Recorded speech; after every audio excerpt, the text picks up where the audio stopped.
الحمد لله الذي كفى وسلام على حبيبه المصطفى أما بعد فقد قال الله تبارك وتعالى في القرآن المجيد والفرقان الحميد يا أيها الذين آمنوا اتقوا الله وكونوا مع الصادقين صدق الله المولانا العظيم وصدق رسوله النبي الأمين المتين الكريم ونحن على ذلك لمن الشاهدين والشاكرين والحمد لله رب العالمین۔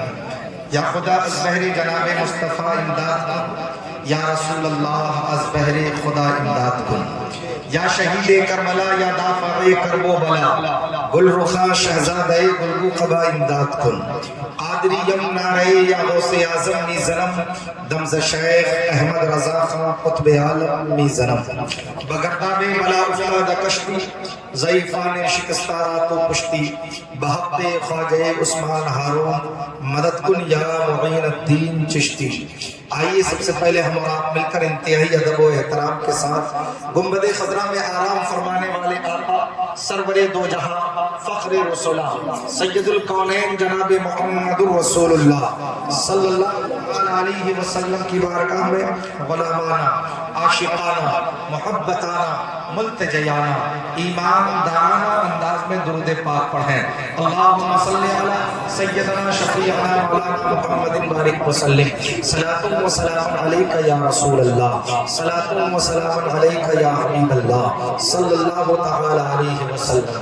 اعلیٰ حضرت عظیم البرکت مجدد دین و ملت الشاہ امام احمد رضا خان فاضل بریلوی علیہ الرحمت والرضوان سرکار غوث اعظم کی شان میں رقم اللسان ہے، ارشاد فرماتے ہیں واہ کیا مرتبہ اے غوث ہے بالا تیرا، اونچے اونچوں کے سروں سے ہے قدم اعلیٰ تیرا، سر بھلا کیا کوئی جانے کہ ہے کیسا تیرا، اولیاء ملتے ہیں آنکھیں وہ ہے طلبہ تیرا، اور کیا دبے جس پہ حمایت کا ہو پنجہ تیرا، شیر کو خطرے میں لاتا نہیں کتا تیرا، اور تیری سرکار میں لاتا ہے رضا اس کو شفیع، جو میرا غوث ہے اور لاڈلا بیٹا تیرا، جو میرا غوث ہے اور لاڈلا بیٹا تیرا۔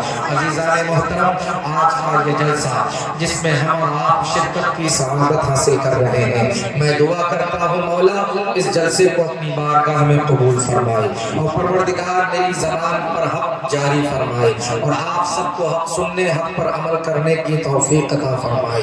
یقیناً ہم اور آپ سرکار غوث اعظم سے محبت کرنے والے ہیں، یہ جتنے دیوانے یہاں کھڑے ہیں، اس طرف جتنے کھڑے ہیں، سامنے جتنے بیٹھے ہیں، کسی سے بھی پوچھئے وہ غوث اعظم کی دیوانگی کا اقرار کرے گا، سرکار غوث اعظم کی محبت کا دعویٰ کرے گا۔ یقیناً آپ اپنے دعوے میں سچے ہیں، لیکن صرف زبان سے دعویٰ کرنا یہ عقل مندی نہیں ہے۔ اگر واقعی آپ سرکار غوث اعظم کے غلام ہیں تو اپنے دعوے کے ساتھ دلیل بھی رکھیے، تاکہ آپ کہیں کمزور نہ پڑنے پائے۔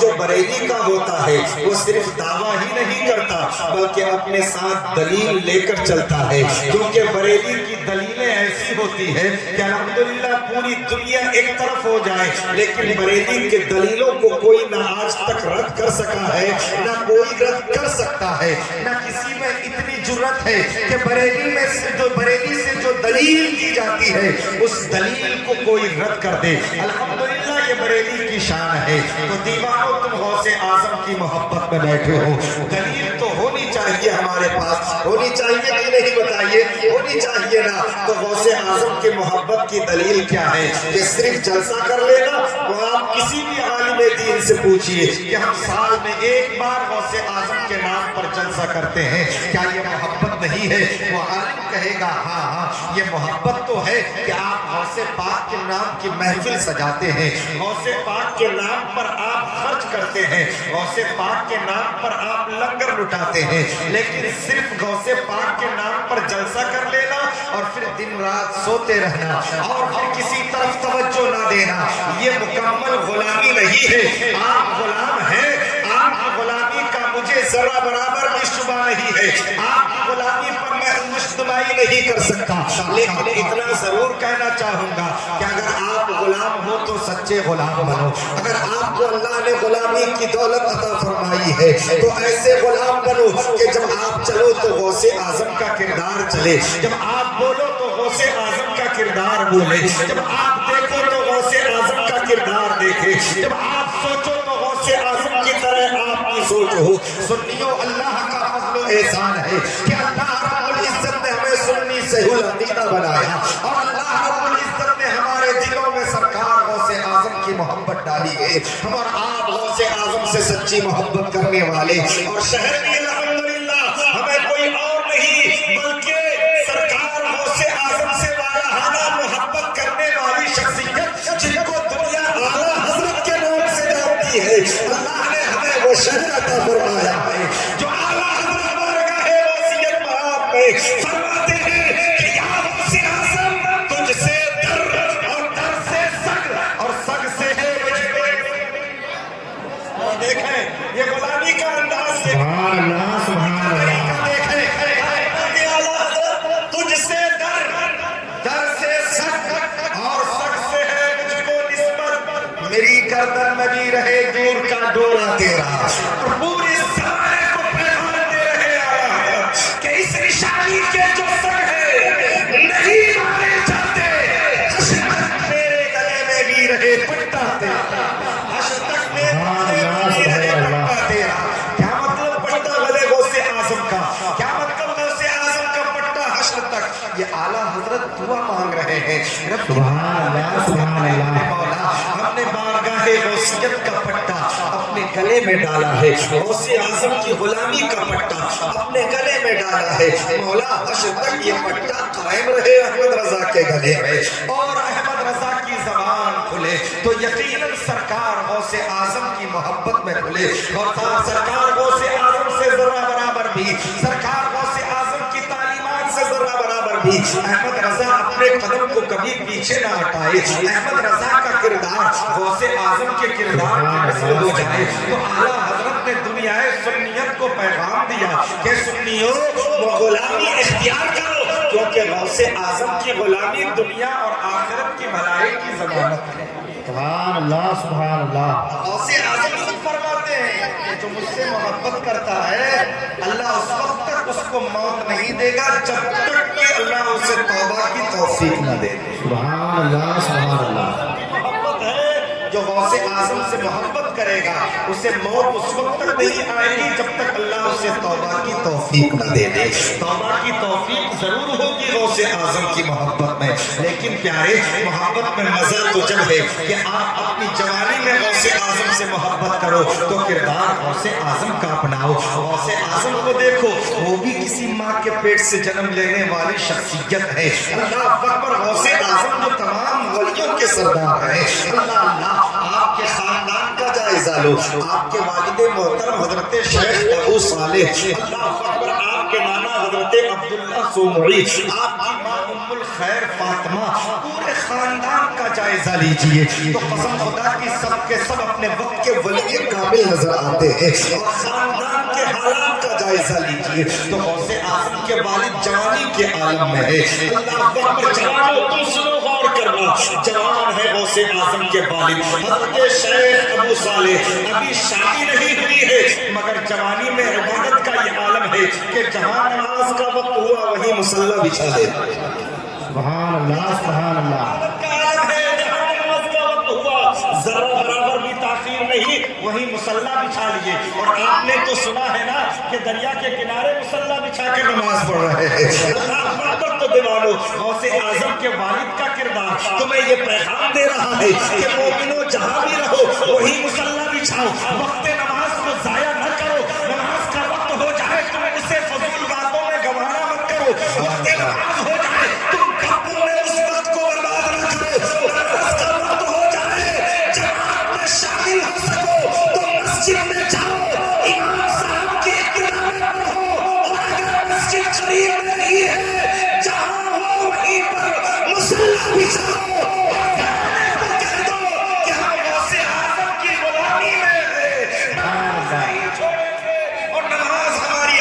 سبحان اللہ، نعرے تکبیر، نعرے رسالت، مسلک اعلیٰ حضرت، علماء اہل سنت، سبحان اللہ سبحان اللہ۔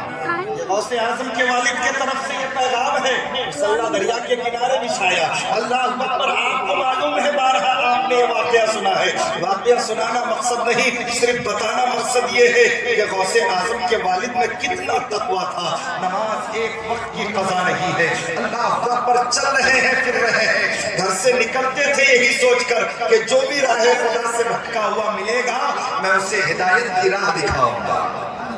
مسلمانوں، ہر ایک کی ذمہ داری ہے یہ کہ جو بھی تمہیں دیکھے دکھے کہ یہ بھٹکا ہوا ہے، یہ دوسری راہ پر جا رہا ہے، اس کو پاس بلاؤ، اسے سمجھاؤ، اس کو دین بتاؤ، اور جو معلومات آپ کے پاس ہو وہ معلومات اپنے سینے سے نکال کر اپنے بھائی کے کانوں تک پہنچاؤ۔ اور اگر آپ کو زیادہ معلومات نہیں ہے، آپ اپنے محلے کے مسجد کے امام کی بارگاہ میں چلے جاؤ اور انہیں بتاؤ کہ یہ میرا مومن بھائی ہے، یہ میرا مسلمان بھائی ہے، جو بھٹکا ہوا ہے، جو بگڑا ہوا ہے، جو شراب کے اڈے پہ جا رہا ہے، جو جوئے کے اڈے پہ جا رہا ہے، جو سٹے میں دل لگا رہا ہے۔ امام صاحب ذرا ان کی اصلاح فرما دیجئے، امام صاحب ان کو بتا دیجئے۔ یقیناً امام ہوتا ہی اس لیے ہے مسجد میں کہ آپ کی اصلاح کرے۔ بتائیں کیا امام آپ کے لیے پنج وقتہ نماز میں دعا نہیں کرتا؟ یا اللہ ہمارے نمازیوں کو حق کی راہ پر چلا، یا اللہ ہمارے نمازی جو غلط راہ پر ہے اس سے راہ راست عطا فرما دے،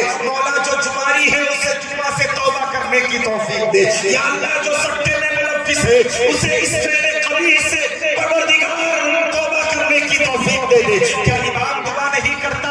امام ہر لمحہ آپ کے لیے دعا کرتا ہے، آپ کی کامیابی کے لیے دعا کرتا ہے، آپ کی فلاح و بہبود کے لیے دعا کرتا ہے، آپ کی ترقی کے لیے دعا کرتا ہے، آپ کی صحت کے لیے دعا کرتا ہے، آپ کی کامیابی کے لیے دعا کرتا ہے۔ آپ کسی کو بھی لے جائیں، امام صاحب سمجھائیں گے ضرور، امام صاحب بتائیں گے ضرور، آپ اس پر عمل کیجئے، آپ کی بھی زندگی بحال ہوگی اور ان کی بھی زندگی سنورتی نظر آئے گی۔ یہ ذمہ داری ہے سرکار غوث اعظم بڑے پیر روشن ضمیر سیدنا عبد القادر جیلانی کے والد محترم ہے، ابھی جوانی کا عالم ہے، شادی نہیں ہوئی ہے۔ نوجوانوں غور کرنا، غیر شادی شدہ، آج غیر شادی شدہ نوجوانوں کو دیکھو تو ان کے حالات ہی عجیب و غریب نظر آتے ہیں، ان کو دیکھو تو وہ یہ سوچتے ہیں تو ابھی کھیلنے کودنے کے دن ہے، نہ انہیں نماز سے مطلب ہوتی ہے، نہ اسے سچائی سے مطلب ہوتی ہے، نہ اسے اچھائی سے مطلب ہوتی ہے، نہ وہ اپنے نگاہوں کی حفاظت کر پاتا ہے، نہ اپنی زبان کی حفاظت کر پاتا ہے،